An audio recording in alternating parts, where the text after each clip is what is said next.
You were told you were special, and now you can't get out of bed.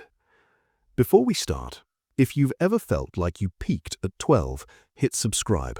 This channel is for people who realize intelligence was never the gift they thought it was. You remember the moment. Second grade, maybe third. The teacher pulls you aside, tells you you're advanced, gifted, different from the other kids. Your parents beam. Suddenly there's a label, a track, a future everyone can see but you. And for a while, it works. School is easy. Answers come fast. Adults light up when you speak. You learn something dangerous, that your worth isn't in what you do, it's in what you are. Smart, talented, destined. Then somewhere around 16, 18, 22, the world stops cooperating. This is the psychology of the gifted child who grew up struggling. And if you were that child, stay with me, because what happened to you has a name. Psychologist Carol Dweck spent decades studying how children respond to praise. She found something unsettling. Kids praised for being smart, for their innate ability, performed worse over time than kids praised for effort. They avoided challenges. They quit faster. They feared failure like it could erase them. Because when your identity is "I'm smart," every mistake becomes a threat to who you are. You weren't just a kid who did well, you were the kid who was supposed to do well, easily, naturally, without trying. So you never learned how to try. You never built tolerance for confusion, for frustration, for the slow, ugly crawl toward competence. And here's the cruelest part.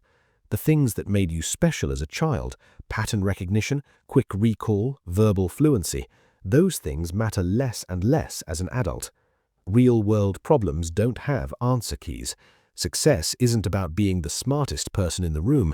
It's about persistence, collaboration, emotional regulation, all the skills nobody taught you because you didn't need them yet.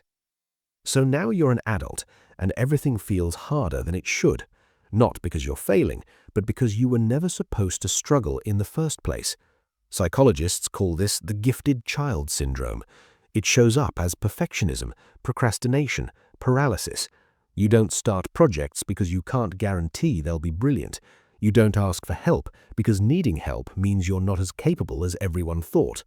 You compare yourself to your potential, that glowing version of you everyone expected, and you lose every time. There's a term for what you're experiencing: identity foreclosure.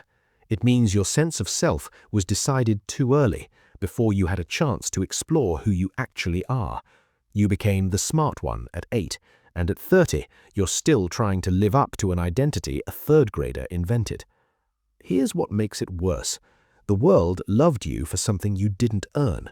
Intelligence, talent, those felt like gifts, like you were chosen.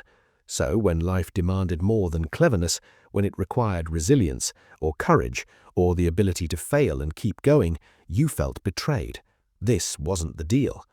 And maybe the saddest part is this: you're probably still talented, still capable, but you're so afraid of confirming that you're not who you were supposed to be that you'd rather do nothing at all. The research is consistent. Gifted children who tie their identity to intellectual performance show higher rates of anxiety, depression, and burnout in adulthood. Not because they lack ability, but because they built their entire sense of worth on a foundation that can't hold weight. You were never taught that growth is ugly, that mastery is repetitive, that being good at something eventually means being bad at it first.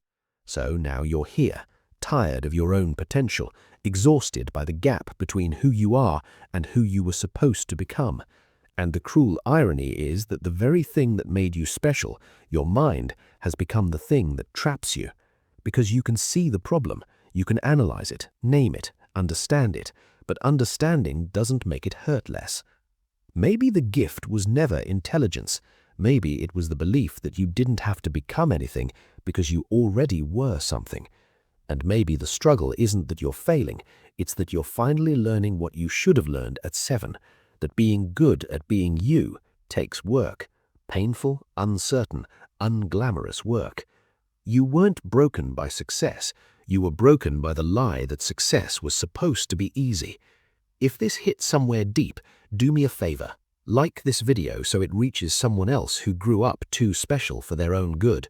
Drop a comment, even just a word, so you know you're not the only one. And subscribe if you want more psychology that doesn't pretend life makes sense. Thanks for being here.